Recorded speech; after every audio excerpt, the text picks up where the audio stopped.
desta vez de maneira virtual, mas seja bem-vindo, sinta-se como se estivesse sendo abraçado por nós na nossa casa.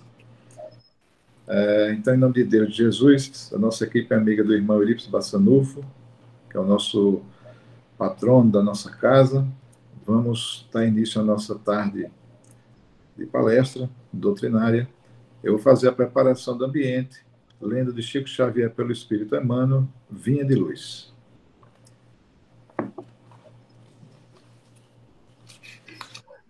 A mensagem é a 67. Adiante de vós. Mas ide dizer a seus discípulos e a Pedro, ele vai adiante de vós para a Galileia. Marcos capítulo 16, versículo 7. É raro encontrarmos discípulos decididos à fidelidade sem mescla, nos momentos que a luta supera o âmbito normal, melhor. Comumente, elevando-se a experiência para maiores demonstrações de coragem, valor e fé, modifica-se-lhes o ânimo de imediato. Converte-se segurança em indecisão, a alegria em desalento. Multipliquem-se os obstáculos e surgirá a dolorosa incerteza. Os aprendizes, no entanto, não devem olvidar a sublime promessa do princípio, quando o pastor recompunha o rebanho disperso, quando os companheiros, depois da ressurreição, refletiam no futuro, oscilando entre a dúvida e a perplexidade. Eis que o mensageiro do mestre lhes endereça aviso salutar, assegurando que o Senhor marcharia adiante dos amigos, para a Galileia, onde aguardaria os amados colaboradores a fim de assentarem as bases profundas do trabalho evangélico no porvir. Não nos cabe esquecer que, nas primeiras providências do apostolado divino, Jesus sempre se adiantou aos companheiros nos testemunhos santificantes. E assim acontece, invariavelmente, no transcurso dos séculos. O Mestre está sempre fazendo o máximo na obra redentora, contando com o esforço dos operadores apenas nas particularidades minúsculas do celeste serviço. Não vos entregueis às sombras da indecisão, quando permanecerdes sozinhos ou quando o trabalho se agrave na estrada comum. Ide, confiantes e otimistas, às provações salutares ou às tarefas dilacerantes que esperam por nosso concurso e ação. De certo, não seremos quinhoados por facilidades deliciosas, num mundo onde a ignorância ainda estabelece lamentáveis prisões, mas sigamos felizes no encalço das obrigações que nos competem, conscientes de que Jesus, amoroso e previdente, já seguiu adiante de nós. São muitas dificuldades que enfrentamos hoje, não tão árduas quanto na época em que Jesus esteve conosco e logo após sua partida, onde éramos perseguidos de maneira muito árdua, mas temos que continuar marchando dentro da nossa realidade e procurando sempre confiar, jamais duvidar de que Jesus está ao nosso lado e que estamos aqui, a Deus dará, estamos abandonados, né? De maneira nenhuma. Vamos fazer a prece, então? Amigo Jesus, queremos agradecer mais uma vez pelo pão de cada dia, pela nossa saúde, pela nossa vivência nesses momentos hoje, de tantas dificuldades que toda a terra passa, mas que sabemos, temos a certeza que Tu estás sempre ao nosso lado, que envia Teus mensageiros para nos acalentar, nos confortar, nos fortalecer, e assim, para que possamos ficar cada dia mais esperançosos de que os dias futuros serão melhores. Apesar das dificuldades que vivemos no presente, temos que acreditar no futuro melhor, no dia que foi prometido, no futuro que foi prometido, de melhorias, de avanços da moralidade da nossa querida terra, que assim viverá momentos bastante tranquilos e de muita luz em muito breve. Que Jesus abençoe a todos nós, nos fortaleça e nos conforte diante das dificuldades. Que assim seja. Gilvão, é um prazer, mais uma vez, tê-lo conosco, repito, e a palavra é sua. Vamos dar início à nossa doutrinária de hoje. Obrigado. Querido amigo Lécio, queridos amigos, todos presentes, registro aqui a presença do companheiro Martins, de muitos anos. Nossa gratidão por essa casa que sempre nos recebe com um respeito, com um acolhimento e com um carinho tão grandes. Os dias difíceis se aproximam de nós e nós estamos vivendo uma noite terrível. Ainda hoje, mais de 225 mil brasileiros e milhões de pessoas no mundo inteiro tiveram sua vida ceifada, existência ceifada, por um filamento único de RNA, um vírus, que conseguiu fazer o que não se pensava nem se previa em nenhuma circunstância.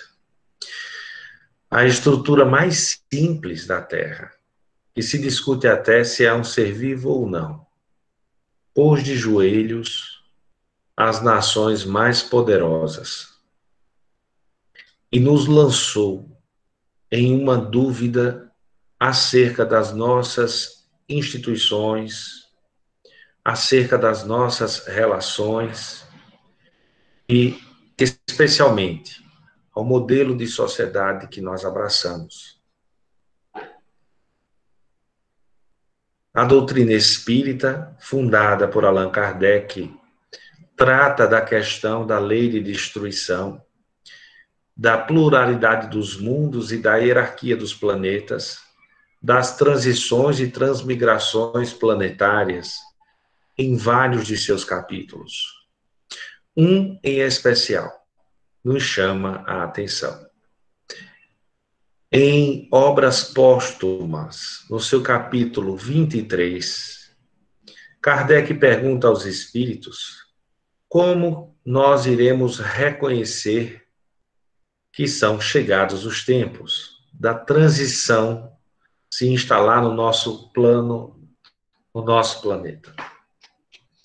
A pergunta é muito coerente, porque se nós partirmos da premissa que essas transições estão sob a égide e a coordenação de espíritos, de escol, cuja estatura moral e o entendimento está longe da nossa capacidade de compreensão, é também preciso conceber a ideia e a proposta de que essa transição está sob seu controle, sob seu comando.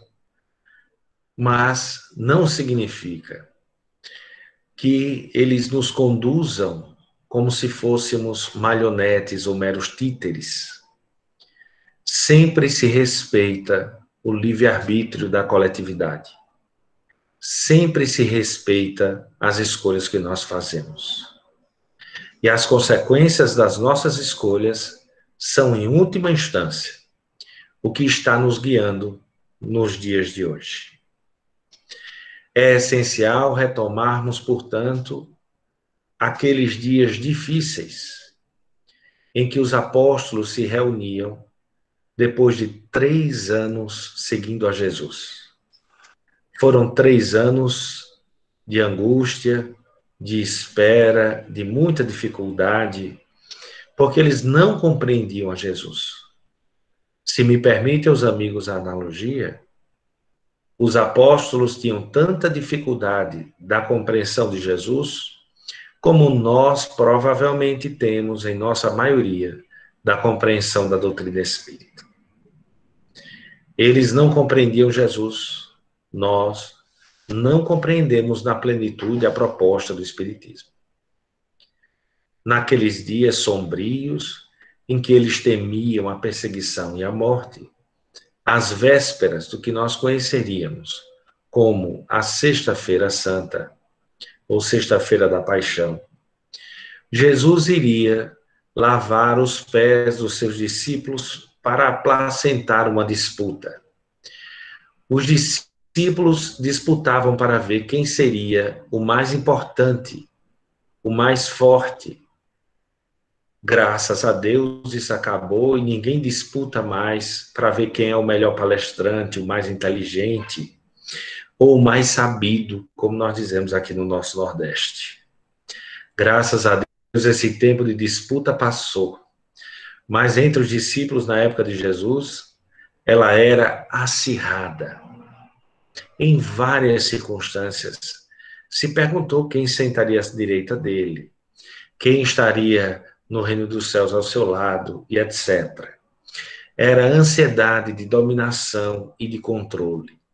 Jesus sempre lhes respondia de maneira a lhes fazer entender que, para ser o maior, tinha-se que guardar como o reino dos céus. O coração de uma criança. Crianças brigam, crianças disputam, mas crianças não têm a menor pretensão de infabilidade e reconhecem a condição infantil em que se encontram.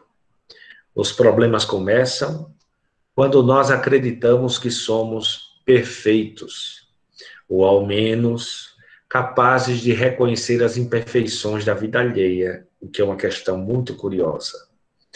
E já havia entre os discípulos. Jesus, então, lavava-lhe os pés.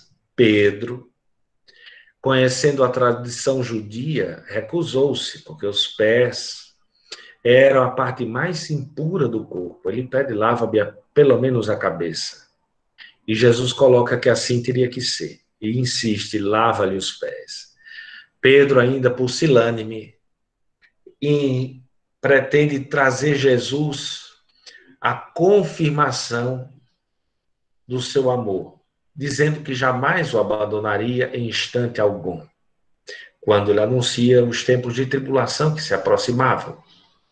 Jesus, então, não para puni-lo, nem para humilhá-lo, mas para colocá-lo em contato com a sua realidade emocional, adverte-o de que ainda naquela noite, antes que o galo cantasse por 3 vezes, Pedro o renegaria. Ele fica chocado e pretende mostrar que estava ao lado de Jesus até mesmo na hora em que ele é preso. E ele saca a arma, sob a advertência de quem com ferro fere, com ferro seria ferido. Numa resposta clara de um comportamento pendular que todos nós temos. Quanto mais somos inseguros, mais tentamos demonstrar convicção e segurança. A personalidade forte de Pedro teve dificuldade de absorver o fato de que ainda não tinha maturidade para se sustentar, e quando viu-se sozinho, sob a ameaça de também ser preso, em todo um sistema em colapso, ele negou, como disse Jesus, não uma, não 2, mas 3 vezes. E aí a inferência nossa. É provável que quando Jesus o advertiu, tenha lhe tirado o fardo pesado. E a cada negativa, ele seguisse a palavra de Jesus compreendendo o quão longe, de fato, ele estava de ser um verdadeiro discípulo naquele instante. Talvez alguns de nós defendamos o Espiritismo com muito vigor, com muita força, mas não tenhamos a pretensão de segui-lo, apenas de defendê-lo, o que parece que era o caso naquele instante de Pedro. Somos muito persistentes e fortes na hora da defesa dos ideais espíritas, mas ainda pusilânimes e inseguros na hora de exercer e praticar esses ideais, como é natural da nossa personalidade ainda infantil. Por último, Jesus descarta Judas, também sob a mesma hipótese que levantamos, lhe desonerando a consciência, mandando fazer rápido o que queria fazer. Enquanto Judas se afasta, os dias, os momentos se mostram tensos. E ele avisa que iria ter com o Pai no reino dos céus. Naquele momento, naquele instante.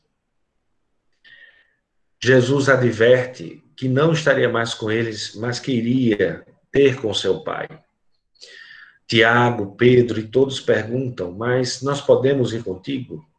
Ele insiste que não, porque eles não compreendiam o que isso significava. Não havia clareza. E Jesus, diante de tamanha insegurança e incerteza, lança uma proposta. Não se turbe o vosso coração. Quando estiver com meu Pai, rogarei a ele que lhe mande um consolador. E o consolador permanecerá convosco por todo o tempo. O consolador a que Jesus se referia, nós abraçamos no Espiritismo como sendo a doutrina espírita. Pretensamente, nós nos colocamos como o Consolador prometido. Em que consiste o consolo? Em que consiste a proposta do Espiritismo? Como podemos tomar o Espiritismo como uma maneira de consolação? É importante compreendermos inicialmente que consolo só pode ser dado a quem está sofrendo. Ninguém que não esteja em condição de sofrimento, seja ele físico, ético, moral, ou todos juntos ou parcialmente, irá buscar um consolo. O consolo é a característica dos necessitados. Então, quando se coloca aqui, o Espiritismo é um consolador, ele irá, em tese, ao encontro de uma necessidade de dor, de uma necessidade de insegurança, de incerteza, como a que estamos vivendo agora. Se tomamos por base a proposta de Jesus, devemos compreender que o Espírito que nós chamamos de Jesus, esse Espírito é identificado como sendo modelo e guia da humanidade, pelos Espíritos em O Livro dos Espíritos. O modelo é um projeto, uma aspiração, um desejo. Um guia só serve para quem está perdido. Eu não quero ofender ninguém, mas quem abraça Jesus reconhece que está completamente perdido. Precisa de um guia. Se nós vamos para uma cidade, aqui eu vou pegar uma analogia belíssima, feita por vários companheiros de palestras espíritas que assistimos. Se nós vamos para uma cidade distante e temos alguma habilidade, nós vamos registrar algum aplicativo que nos leve com segurança para aquele endereço que a gente quer ir. E quem aqui nunca passou pela experiência de dizer, não, essa rota eu acho melhor pegar esse caminho, e se perde. E imediatamente o que é que faz o guia? Não castiga, não dá choque elétrico, nem zomba de ninguém. Ele recalcula e mostra uma nova rota a partir de onde você está perdido. Então ele fica recalculando. Eu tenho amigos queridos que preferem brigar com o aparelho, inventam seus próprios caminhos. E ao invés de levar 15 minutos, levam 45. Mas quando chegam ainda insiste. Esse aplicativo não sabe de nada. Se eu fosse da rota dele, eu estava na estrada até agora. De forma análoga, o guia e o modelo pedem adesão. Eu só posso seguir o modelo que eu escolho seguir. Eu só permito ser guiado quando eu aceito o guia. Então, a proposta de Jesus e a proposta do Espiritismo não é uma imposição, mas é uma proposta de adesão. Aponta-se o caminho, mas a decisão de segui-lo ou não é nossa. As escolhas que nós fazemos para chegar são todas nossas, mas o guia e o modelo estão à nossa disposição para que nós ganhemos tempo e soframos menos nessa jornada. Essa é a proposta. O guia que nós temos é um guia muito experiente. O Espírito que nós chamamos de Jesus, segundo o Espírito Emmanuel no livro O Consolador, eu não vou dar spoiler, porque eu estou sabendo que vocês estão com um grupo fortíssimo de estudos na quinta-feira, então não vou dar spoiler. Mas lá no livro Consolador, Emmanuel nos afirma que os mundos aonde Jesus evoluiu não restam mais nem a poeira. Esse Espírito governa a Terra no seu processo de formação. O que quer dizer que Jesus, essa entidade que nós chamamos de Jesus, já era um espírito puro há mais de 4 bilhões de anos. Para dar uma dimensão aos amigos, 4 bilhões de anos é muito tempo. Sabe quando você diz, eu já vi de tudo nessa vida, e você sabe que não é verdade, porque a sua vida teve no máximo 80, 90, 100 anos? 4 bilhões de anos seria o equivalente, para que a gente tenha uma ideia, 1 bilhão de gotas d'água seria o suficiente para chover sobre a cidade de Maceió durante um ano. Então, 4 bilhões seriam mais ou menos a quantidade de gotas d'água que choveriam em nossa cidade sem parar. Para você ter uma ideia, é só contar. Experimente na próxima chuva, você ficar tentando contar, para ter uma dimensão do que significam 4 bilhões de anos. E esse espírito, há 4 bilhões de anos, já era um espírito puro. Então, eu não quero magoar ninguém. Mas eu acho que Jesus é um pouco mais sábio que você. Tem um pouco mais de experiência. E tem, sim, segurança sobre o que está fazendo. Cada vez que eu abrir a boca para dizer que o mundo está perdido, talvez a palavra perdido seja mais apropriada para mim. Porque quem está no controle do contexto do mundo não tem nada de perdido. Tem toda a segurança e clareza sobre o que está fazendo. Na sua inteligência, na sua segurança, que nós podemos não compreender, mas existe. Há conduções nesse processo que são importantes para nós. O outro dado, temos o mensageiro, Jesus. Um espírito que é ao mesmo tempo modelo e guia. Porque as leis de Deus, Jesus sempre se coloca como mensageiro de um reino, o reino de Deus, que não é deste mundo, porque pertence ao mundo íntimo, ao mundo do espírito, ao mundo da alma, não ao mundo material. Esse guia traz a mensagem de um reino e afirmou serem chegados os tempos. Há mais de 2000 anos, já afirmava ser chegados os tempos do reino, o que pressupõe que certamente nós já temos maturidade espiritual para começarmos a receber essa semente. Começarmos a processar essa mensagem. Porque a mensagem não seria dada sem que o emissor soubesse que o receptor, que somos nós, é capaz de compreendê-la. Senão, seria duvidada a condição do emissor, o que não parece justa. A mensagem de Jesus é muito clara e direta. O que não quer dizer que seja fácil de ser seguida. O que não quer dizer que seja fácil de ser mantida. o que é uma diferença considerável.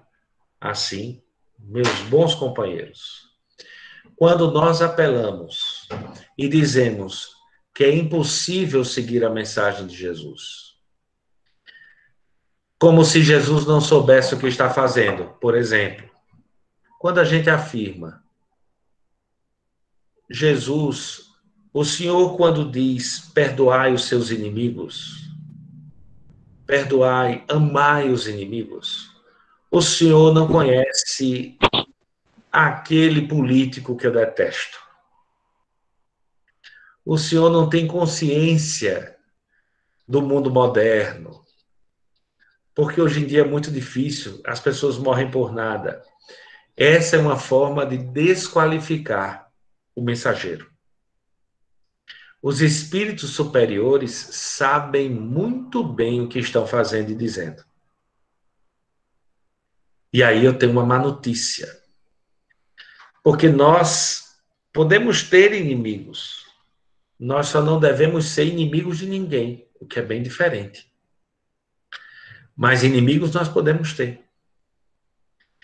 Então eu quero que nesse momento de enlevo da nossa palestra, você feche os olhos e pense naquela pessoa que te odeia. Lembra? Que presença desagradável, não é?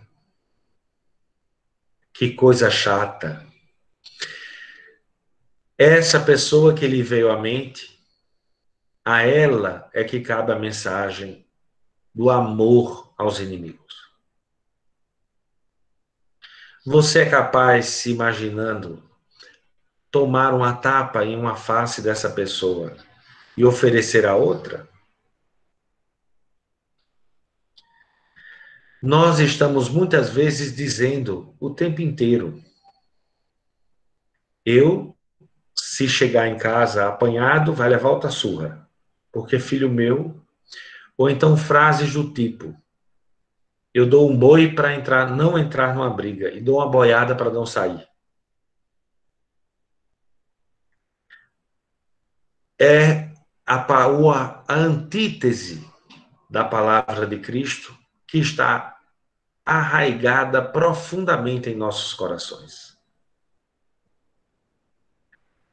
Por isso, nós nos afastamos do consolo. O consolo que Jesus prometeu não corresponde somente ao colo, porque o colo, o abraço, pode nos acalentar, mas não vai apagar da nossa memória os erros que cometemos. E muitas vezes, o abraço pode trazer ainda mais lágrimas do que imaginamos. Então, eu quero fazer um convite aos amigos.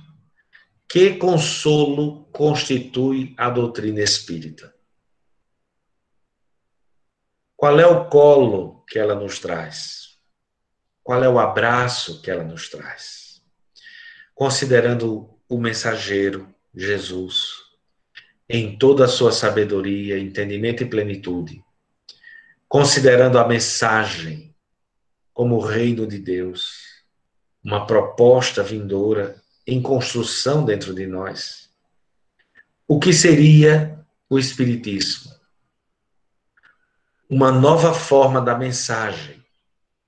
Os espíritos superiores não se comunicam utilizando palavras. As leis de Deus não estão escritas, mas elas estão escaneadas em todo o universo. Por isso, a bondade divina não nos mandou um livro, mas nos mandou uma consciência viva, Jesus, para traduzir-nos as suas leis, não só na palavra, como no exemplo. O Espiritismo é a mensagem clara para uma nova geração, 2000 anos e 20 depois. Há uma geração altamente intelectualizada e muito pouco moralizada. assim é identificado o nosso grupo.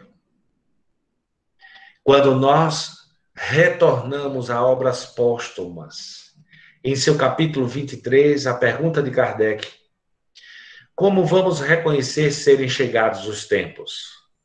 Nas outras tradições religiosas, nos foi dito que o final dos tempos, que nós sabemos hoje, tratasse apenas de uma mudança, seria reconhecido como algo apocalíptico, um vulcão, um maremoto, um terremoto, destruições em massa, mortes em massa.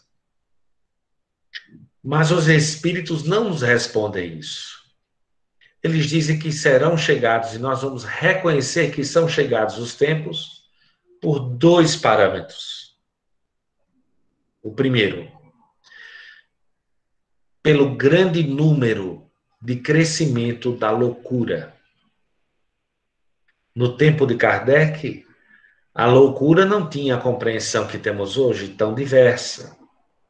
Talvez ao tempo de Kardec fosse tratada como loucura as ansiedades, as angústias, os complexos, as neuroses que nos são identificadas hoje. As síndromes do pânico, por exemplo. A ansiedade profunda que nós vivemos, de nos fazer perder o sono, a angústia. Hoje, a doença mais incapacitante da Terra, superando todas as doenças cardiovasculares juntas, é a depressão. E é possível que ao tempo de Kardec ela pudesse ser tomada como um gênero de loucura, porque essa era a cultura da época. Então, o primeiro indicador é o sofrimento emocional, que nos traz com muita força os sofrimentos de ordem mental, afetiva, moral, que nós vivemos hoje. Nosso país, o Brasil, mostra um recorde de ansiosos. Nós somos a nação mais ansiosa da Terra. E consumimos proporcionalmente mais ansiolíticos do que qualquer outra. E também temos dificuldades para dormir, para aprender, em função de questões eminentemente emocionais. O sofrimento hoje é um sofrimento de ordem moral. A segunda referência que os espíritos nos dão para que reconhecêssemos que são chegados os tempos é o grande número de suicídios, mesmo entre as crianças. Esse é um dado sinistro e muito curioso, porque ao tempo de Kardec não haviam registros de suicídio entre as crianças, não em números consistentes, como infelizmente temos hoje. Desde os 10 anos de idade, já se registram aumentos em todo o nosso planeta de suicídios infantis, o que nos deixa absolutamente perplexos. Portanto, é conveniente admitirmos que estamos, sim, em um processo de grande mudança e que os balizadores, as referências que nós temos para perceber isso, são os sofrimentos de ordem emocional. Nosso sofrimento hoje é muito mais emocional do que físico. Nossa ameaça à vida é muito mais uma razão para viver do que o que comer. Hoje, no mundo, adoecem mais pessoas por depressão do que por fome. Claro que, nesse capítulo, há pessoas que comem muito mais do que precisam. E se temia que a fome nos matasse, hoje nós já morremos mais de tanto comer do que de fome. E, por favor, não me julguem por eu estar com essa carinha gordinha, porque eu já estou tentando emagrecer. Assim, nós que abraçamos o Espiritismo reconhecemos que o mundo está em um processo de mudança. E é para nós um momento de atenção vigília, trabalho, mas também de muita alegria. Porque nós estamos superando paradigmas há muito estabelecidos. Há menos de 200 anos atrás, nós comprávamos e vendíamos seres humanos de maneira absolutamente natural. Comprávamos e vendíamos pessoas, marcávamos a ferro, separávamos mães e seus filhos, para que pudéssemos ganhar mais com os lucros. Hoje, a sociedade reconhece como absurdo o que há menos de 200 anos era um direito instituído por lei, a propriedade de outros seres humanos. Agora, no ano de 2021, hoje, nesse 6 de fevereiro, nesse instante, às 16 horas e 41 minutos, nós estamos nos aproximando do auge de uma segunda onda de uma pandemia, que revelou para todos nós que nós investimos nosso tempo e nossos recursos financeiros nas coisas erradas. Muitos companheiros percebem agora que é muito importante dedicar mais tempo ao que de fato interessa, ao que é essencial e não ao que é acidental. Nossos shoppings começaram a esvaziar, nossas ruas escassearam e nós tivemos que conviver uns com os outros. Descobrindo antigos valores, aprendemos a fazer pão, alguns aprenderam a cozinhar, outros fizeram série, e nós tivemos que conviver mais uns com os outros. Agora, também nós descobrimos como é importante a saúde do próximo. Como é que vamos dizer para alguém, fique em casa, se ele não tem casa?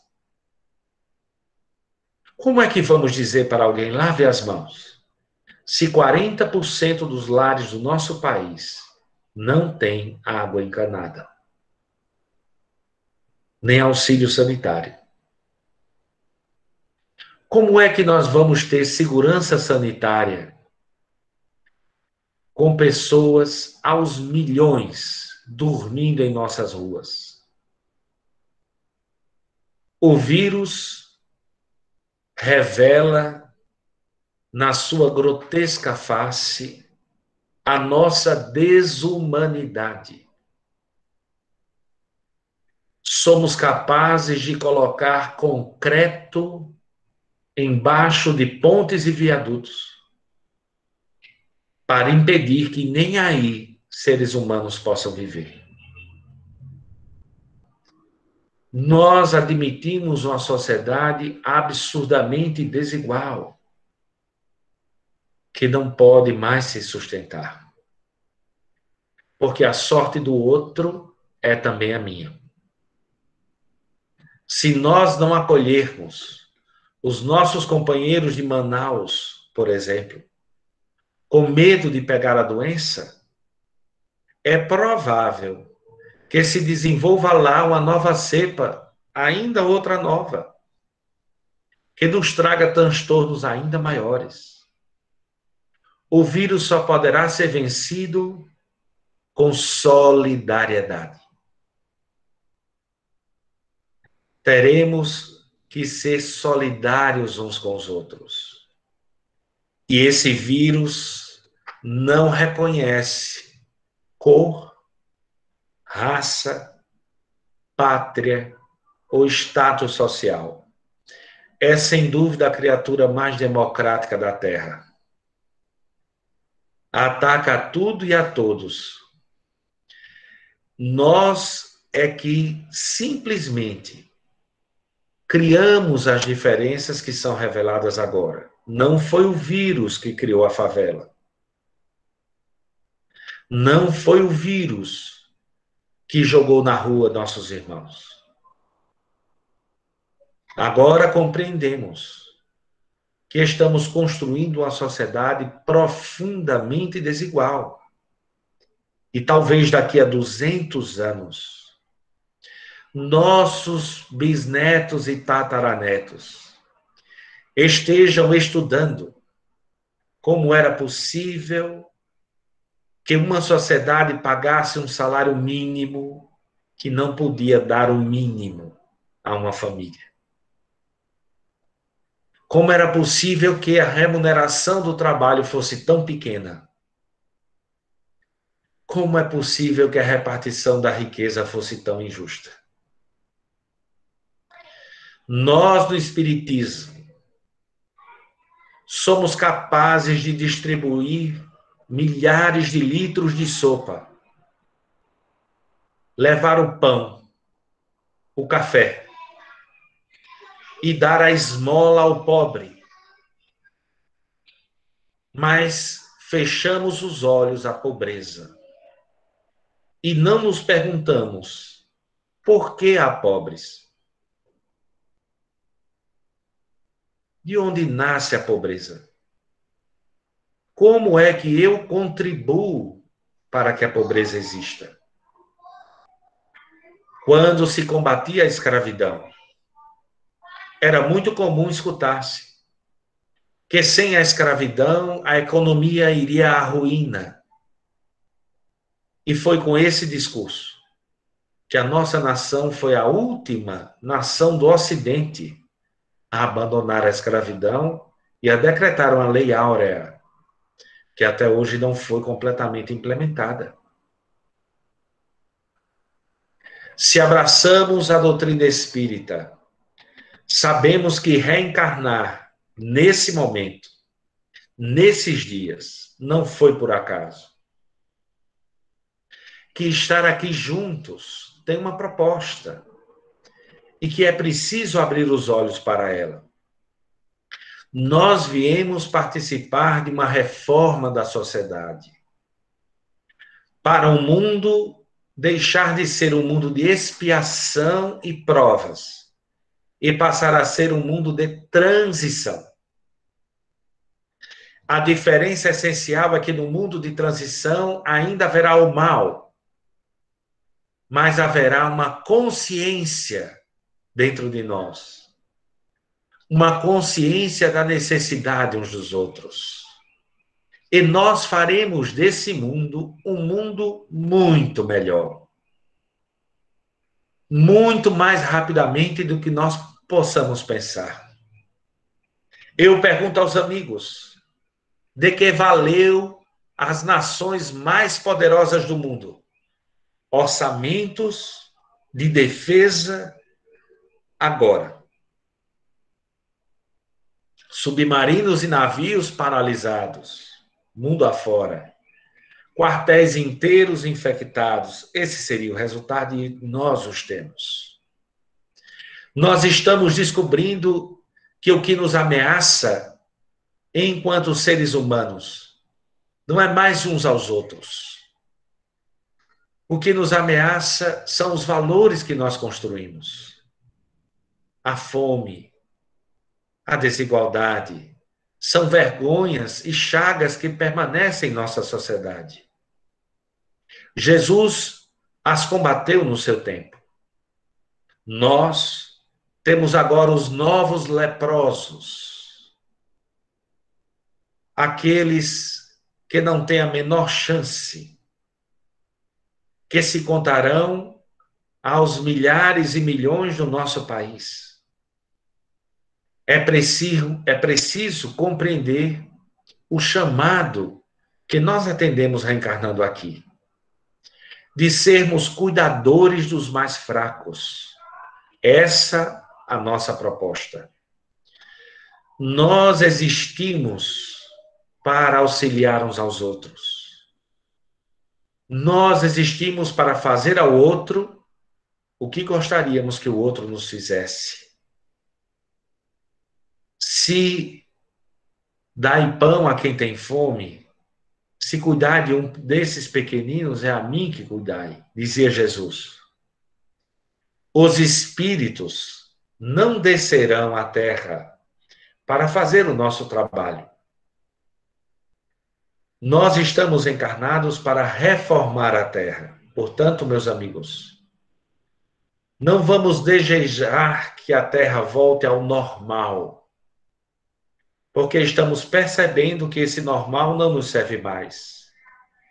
Que queremos um mundo onde não tenhamos medo, onde possamos caminhar com segurança, porque ninguém vai nos desejar fazer mal. Já pensou nisso? Se todos tiverem o que precisam, necessário, vamos ter segurança.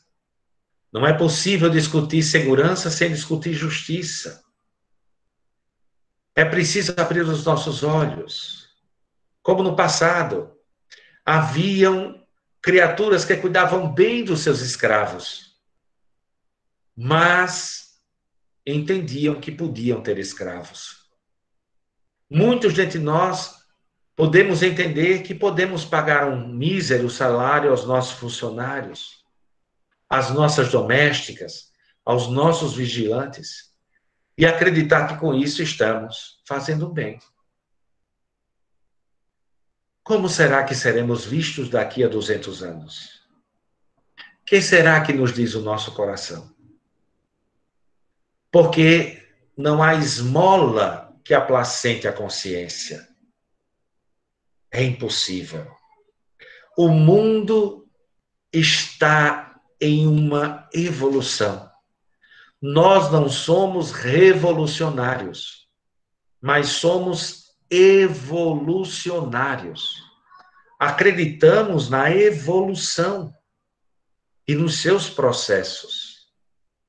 E se abraçamos a ideia de espiritismo, é nosso dever auxiliar, não só com a esmola benemérita e bendita para quem tem fome, mas nos perguntando a nós mesmos até que ponto eu próprio tenho contribuído com a pobreza que me cerca. Até que ponto eu tenho pactuado com essa sociedade que nós não queremos mais. É necessário torná-la mais justa, mais equânime. E isso tem que começar pelo nosso próprio comportamento. O consolo que nos promete o Espiritismo é o consolo do entendimento, é compreender o que é que nós estamos fazendo aqui. Porque eu não sei se os amigos sabem, mas nós vamos morrer, sabiam disso? Tem gente que age como se isso nunca fosse acontecer. Eu, particularmente, não tenho pressa.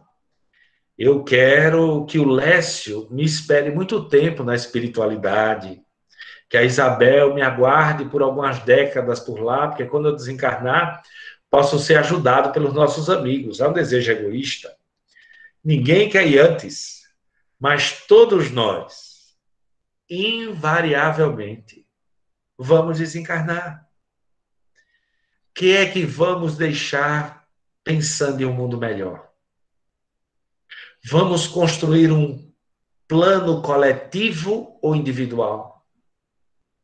Vamos querer o SUS para todo mundo? Ou vamos querer apenas poder pagar o nosso plano de saúde? Vamos querer escola para todos? Ou vamos desejar apenas ter dinheiro para colocar os nossos filhos em boas unidades escolares? Que mundo nós queremos? Esse mundo é uma construção nossa. É uma proposta nossa. Que se não acontecer agora, acontecerá depois. Há uma nova geração. A nossa. Porque quando eu falo em nova geração, muitos amigos dizem, essas crianças que estão nascendo. Não, somos nós. Porque a aurora dos tempos já começou há muito tempo. O Espiritismo é uma doutrina de mais de 160 anos. Então, a nova geração do capítulo de A Gênese, o capítulo 19, somos nós. Nós somos a nova geração que vai modificar as nossas instituições, que vai não apenas dar sopa para a pobreza, mas vai perguntar também por que a pobreza. Porque cada copo de sopa que nós damos, devemos dar com o intuito não de afogar os obsessores, não de afastar as más energias, mas com o intuito de que esse gesto não seja necessário nunca mais. De que esse gesto não seja mais preciso, porque civilizado é o mundo que não conhece a fome, que não conhece a guerra e que trabalha junto para enfrentar a doença. Nossa sociedade está respondendo coletivamente. A ciência que tem sido tão desmerecida, tão humilhada. Kardec chega a dizer que no dia em que a ciência contradisser o espiritismo, siga a ciência. Vamos segui-la. Vamos buscar nos vacinar, sim. Mas, antes de tudo, vacina para todos, não só para nós. Porque nós precisamos uns dos outros. Você pode se vacinar e morar num castelo. O vírus vai mudar e vai chegar num cavalo branco no seu castelo e vai dominá-lo. Nós estamos aprendendo que precisamos uns dos outros. Que o que acontece com o outro acontece conosco. Que cada vez que eu ajudo na sopa, cada vez que eu ajudo no hospital, no asilo, que eu auxilio alguém que tem fome, alguém que não pode bancar os seus estudos, alguém a sair da condição de miséria, que eu questiono os poderes políticos que me cercam para uma sociedade melhor, eu estou cumprindo o meu papel reencarnatório. É nesses dias de luta que se mostra o valor do que nós aprendemos. São chegados os tempos de darmos o testemunho. O testemunho de termos uma fé raciocinada, de seguirmos ideais que se preocupam com o outro, com a coletividade, que abraçam a ciência e não a negam, e que crescem rumo ao mundo muito melhor. Um mundo mais maravilhoso. Imagine um mundo, só para dar um dado aos amigos, o que se gastou de tarifa bancária no ano passado no Brasil, só de tarifas, corresponde a tudo que foi, ano passado também, investido no nosso Sistema Único de Saúde. Só as tarifas.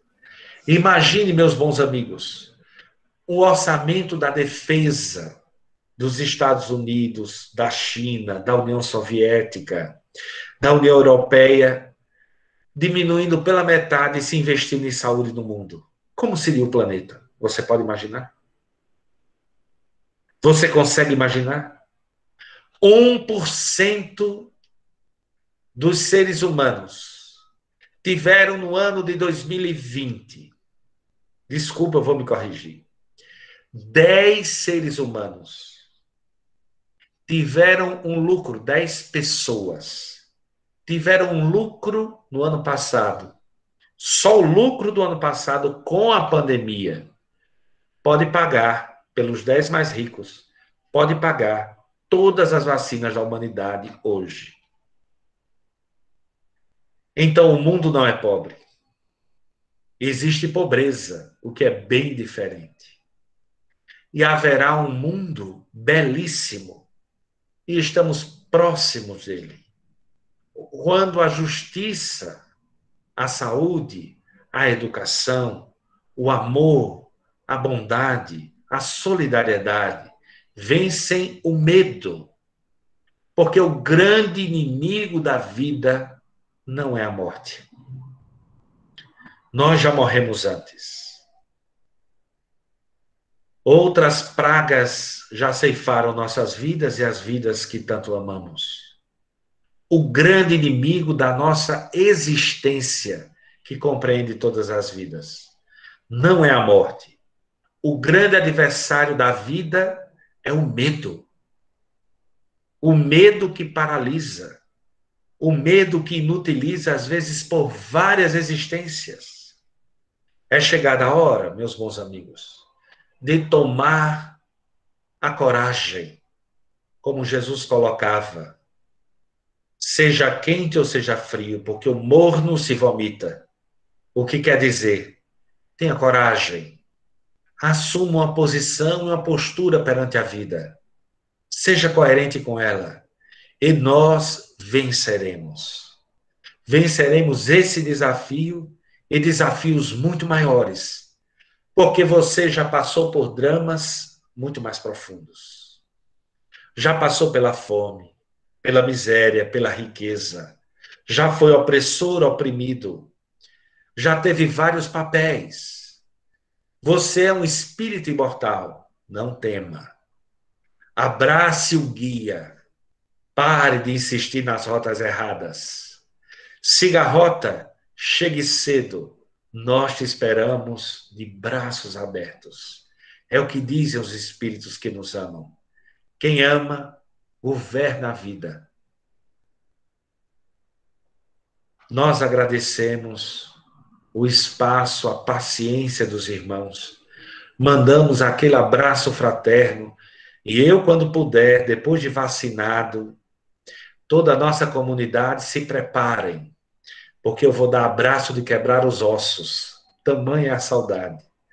Mas até lá, retribuo carinhosamente pela palavra cada aconchego que me deram. Muito obrigado, companheiros.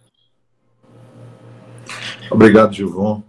Foi um prazer ouvi-lo. Tenho certeza que essas lições que você nos passou nessa tarde vai ser de grande valia para cada um de nós, né? Nós precisamos, de fato, exercer aquilo que falamos tanto e dizemos acreditar.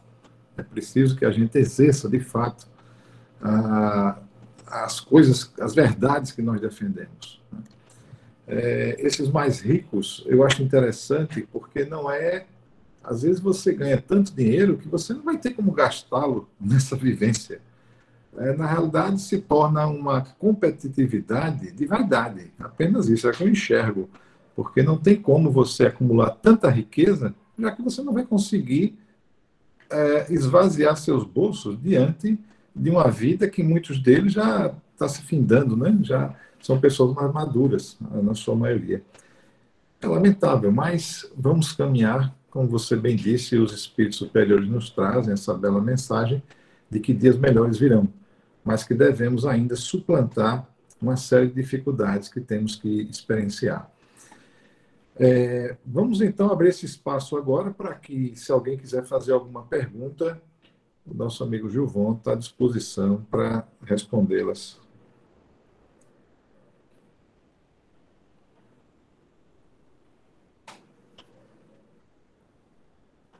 Alguém quer fazer uma pergunta?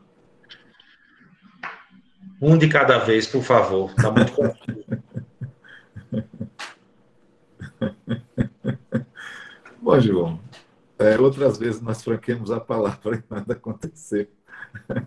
Então, eu pedi a você uma gentileza de fazer a prece final para que possamos encerrar o nosso evento. Com toda alegria.